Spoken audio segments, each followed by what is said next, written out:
Belə deyim ki, 2015-ci ildə eşitmişəm bu Ərbəyin yürüşünü. 2016-cı ildə Salamtur şirkəti ilə mən Ərəfə vaxta gəlmişəm Kərbəlaya. Sadəcə Ərbəyin zamanı mən 2023-cü ildə Həcc xanımla öz anamla gəlmişəm. Bu yolu qət eləmişik. Bu illərdə inşallah qismət olub öz anamla gəlmişəm. Bacımla gəlmişəm 2025-ci il.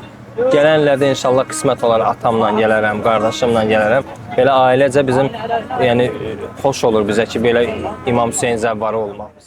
Belə deyim ki, bu yürüş elə bir yürüşdür ki, qurban Allah, uşağından tutmuş böyüyünə qədər, xanımına qədər, ataya, ana, bütün yaşlı insan, cavan, gənc bu İmam Hüseyn yürüşündə yəni iştirak eləməyə məcburiyyət qoyulmayıb, öz eşqi ilə gəlir bura.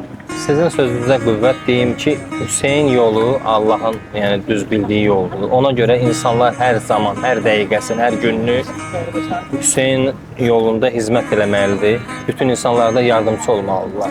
Yəni bizim borcumuzdur ki, İmam Hüseyni Allah'a xatırlayıb bütün insanlara bacardıqca hizmət etmək, kömək etmək. Azərbaycan xeymələri 202-də var idi, 721-də var inşallah, 266-da var.